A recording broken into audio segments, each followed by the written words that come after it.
Imagine कीजिए एक ऐसी ट्रेन जो यूरोप के एक कोने से दूसरे कोने तक सिर्फ कुछ घंटों में पहुंच जाए, लेकिन उसके रास्ते में खड़े थे दुनिया के सबसे डेंजरस माउंटेन द एल्पास। और इंजीनियरिंग टीम जब खुदाई का काम शुरू करती है तो एक वक्त पहाड़ के पीछे से छुपा हुआ पानी सैलाब की सूरत में निकल आता है। 57 किलोमीटर की लंबाई के साथ ये न सिर्फ दुनिया की सबसे लंबी टनल है बल्कि 2.5 किलोमीटर की गहराई में बनाई दुनिया की सबसे गहरी टनल भी है, जहां टेम्परेचर 50 डिग्री तक चला जाता है, जहां प्रेशर इतना ज्यादा होता है कि पहाड़ टनल को कुचल भी सकता था, जहां एक छोटी सी मिस्टेक हजारों वर्कर्स की जान ले सकती थी। और एक्सपर्ट्स ने इस प्रोजेक्ट को नाम दिया द एवरेस्ट ऑफ इंजीनियरिंग। और ये टनल पूरे यूरोप की जरूरत क्यों बन चुकी थी? इंजीनियरिंग टीम ने पहाड़ के अंदर गिरते हुए पत्थर और इसमें से गुजरने वाली ट्रेन के शीशे तोड़ने वाली हवा को कैसे कंट्रोल किया? ये सिर्फ एक टनल नहीं थी, ये इंसान और नेचर के दरमियान एक जंग थी। और आज हम जानेंगे दुनिया की सबसे डेंजरस और इम्पॉसिबल इंजीनियरिंग प्रोजेक्ट की कहानी, द गोटहार्ड बेस टनल।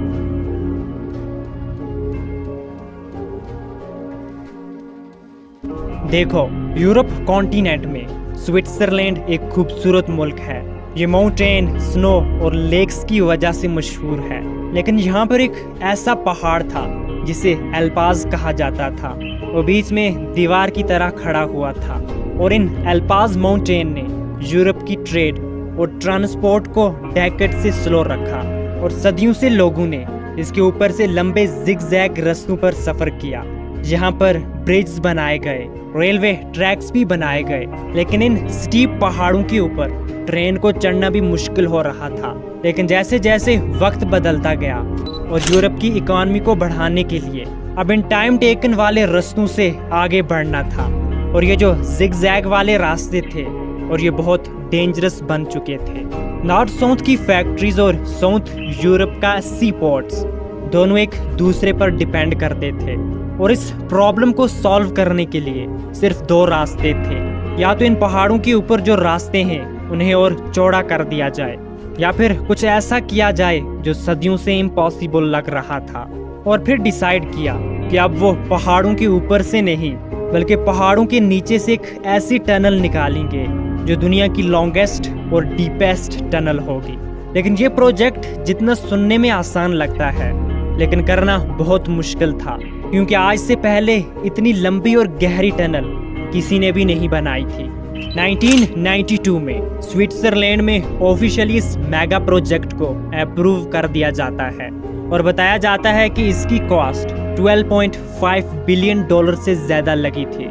और इस टनल की लेंथ थी 57 किलोमीटर। और ये टनल पहाड़ों के बहुत नीचे बनाना था, जहां पहाड़ का वजन किसी भी स्टील की दीवार को कागज की तरह फाड़ सकती थी। इंजीनियर्स का मुकाबला सिर्फ मिट्टी और पत्थरों से नहीं था, बल्कि नेचर की ऐसी ताकत के साथ होने वाला था जिनको आज तक किसी ने भी फेस नहीं किया था। और ये कंस्ट्रक्शन कोई आम कंस्ट्रक्शन नहीं थी, क्योंकि इसको बनाने के लिए बहुत बड़ी बड़ी प्रॉब्लम्स को फेस करना था। और यहाँ पर प्रेशर बहुत ज्यादा था, क्योंकि इस टनल की खोदाई पहाड़ के 2500 किलोमीटर नीचे होने वाली थी, जहां पहाड़ का लाखों करोड़ों वजन इस टनल के ऊपर हमेशा रहता।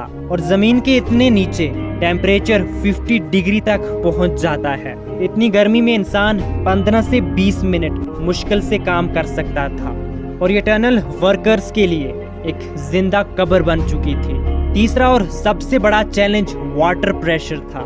और ये कोई आम अंडरग्राउंड वाटर नहीं था, ये सदियों से छुपा हुआ वो पानी था जो अगर एक बार निकल आया तो इन कंक्रीट्स की दीवार को कागज की तरह तोड़ सकता था। और इसी वजह से बहुत बड़े बड़े इंजीनियर्स ने इस टनल को बनाने से इनकार कर दिया, कहा कि इसको बनाना बहुत मुश्किल है। उनका कहना था कि इतनी लंबी और गहरी टनल में मशीन ही दम तोड़ देगी, इंसानों की तो बात ही नहीं है। और अगर टनल की अलाइनमेंट में जरा सा भी फर्क लग गया तो दोनों टीम्स कभी भी नहीं मिल पाएंगी और ये लाखों करोड़ों रुपए नुकसान हो जाएंगे। लेकिन ये टनल यूरोप की लाइफलाइन बन चुकी थी।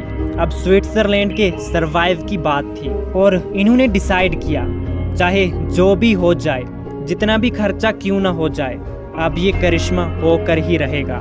और जैसे ही ड्रिलिंग स्टार्ट हुई, वर्कर्स को एहसास हो गया कि ये कोई नॉर्मल कंस्ट्रक्शन नहीं है। गॉटहार्ड बेस टनल की लंबाई रखी गई 57 किलोमीटर और इंजीनियर्स ने टनल्स के दोनों साइड से खुदाई का काम शुरू किया। और कहा जाता है कि अगर कैलकुलेशन में सिर्फ 1 सेंटीमीटर का भी फर्क लगता तो ये टनल कभी भी एक नहीं हो पाती।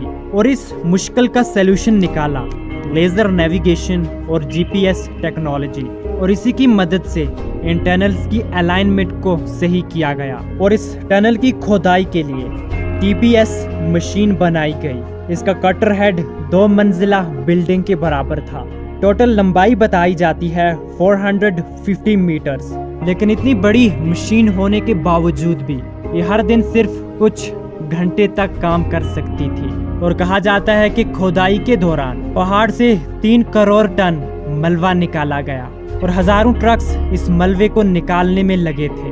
और जैसे ही मशीन आगे चलती गई, टेम्परेचर भी बढ़ता गया, पहले 30, फिर 40 और आखिर पर 50 डिग्री सेल्सियस तक चला गया।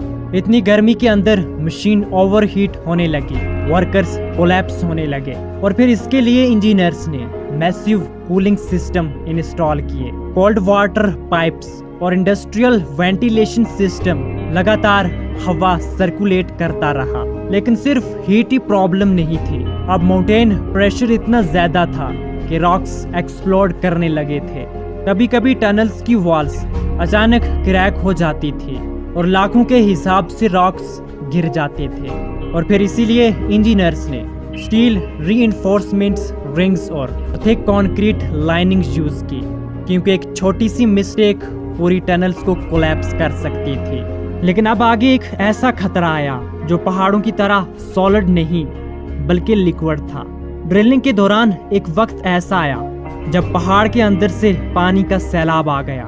हाई प्रेशर वाटर टनल में ब्लास्ट की तरह निकल आया और अगर ये पानी कंट्रोल ना होता तो पूरे सेक्शंस पानी से भर जाते। और इंजीनियर्स ने इसका एक यूनिक सोल्यूशन निकाला। उन्होंने माउंटेन के अंदर ही पानी को फ्रीज कर दिया। जी हाँ, सच में पानी को फ्रीज कर दिया। उन्होंने स्टील फ्रीजिंग पाइप्स इंस्टॉल किए, जिन्होंने अंडरग्राउंड वाटर को सॉलिड आइस में कन्वर्ट कर दिया। इसके बाद केयरफुली ड्रिलिंग कंटिन्यू रखी और ये इंजीनियरिंग वर्ल्ड का सबसे रिस्की ऑपरेशन में से एक माना जाता है। और इसी वजह से लोग इस प्रोजेक्ट को एवरेस्ट ऑफ इंजीनियरिंग कहते हैं। और 15 अक्टूबर 2010 को पूरी दुनिया की नज़र स्विट्जरलैंड पर टिकी थी, जब फाइनल वॉल काट कर दोनों टनल्स को आपस में मिलाना था। सभी यही सोच रहे थे, क्या 17 इयर्स की मेहनत रंग लाएगी या ये लाखों करोड़ों रुपए इसी मिट्टी में मिल जाएंगे। और जैसे ही फाइनल वॉल डिस्ट्रॉय हुई तो इंजीनियर्स शॉक रह गए, क्योंकि दोनों टनल्स के बीच का एरर सिर्फ ½ इंच था। 57 किलोमीटर अंडरग्राउंड ड्रिलिंग के बाद ये ह्यूमन इंजीनियरिंग हिस्ट्री की ग्रेटेस्ट प्रिकॉशंस अचीवमेंट में से एक मानी जाती थी। लेकिन ये प्रोजेक्ट अभी कंप्लीट नहीं हुआ था, क्योंकि एक डेडली इशू सामने आ गया। क्योंकि जब ट्रेन्स इतनी लंबी टनल्स में एंटर करती है तो वो massive air pressure waves create करती है और ये शॉकिंग वेव्स ट्रेन के शीशे और पैसेंजर्स को डैमेज कर सकती थी। और इस प्रॉब्लम्स को इंजीनियर्स ने पहले ही एज्यूम कर लिया था। तो इंजीनियर्स ने इसका एक जीनियस सोल्यूशन निकाला। तो उन्होंने एक नहीं 2 पैरेलल टनल्स बनाई। हर कुछ मीटर के बाद दोनों टनल्स के बीच रास्ता भी बनाया और कुछ वेंटिलेशन शिफ्ट्स भी बनाई, जो इन शॉकिंग वेव्स को बाहर का रास्ता दे सके। और इसका result train safely 250 kilometre per hour की स्पीड से ट्रेवल कर सकती है और यूरोप का ट्रांसपोर्ट सिस्टम परमानेंटली चेंज हो गया। और 2016 में final Gotthard base tunnel officially open हो जाती है। लेकिन हर एक मेगा प्रोजेक्ट की एक इमोशनल साइड भी होती है। 17 साल तक थाउजेंड्स ऑफ वर्कर्स ने अंडरग्राउंड काम किया। डार्कनेस, हीट, डेंजर, हर दिन उन्होंने इन सब का सामना किया और अपनी जान रिस्क में डालकर इस कंस्ट्रक्शन को कंप्लीट किया। और इस कंस्ट्रक्शन के दौरान कहा जाता है कि 9 वर्कर्स भी मारे गए और उन्होंने अपनी जान गंवा दी। और टनल के अंदर ही उनके लिए मेमोरियल भी बनाए गए ताकि दुनिया उनको याद रखे। और ये टनल सिर्फ मशीन से नहीं बनी बल्कि इंसान के सेक्रीफाइस से बनी है। और कहा जाता है कि 2600 वर्कर्स 17 साल तक हर रोज काम करते रहे। बिलियंस ऑफ डॉलर लगे इसको बनाने में, सिर्फ इसीलिए ताकि फ्यूचर जनरेशंस फास्ट ट्रैवल कर सके। Please like and subscribe the channel, क्योंकि आगे भी हम ऐसी और अमेजिंग वीडियोस बनाते रहेंगे।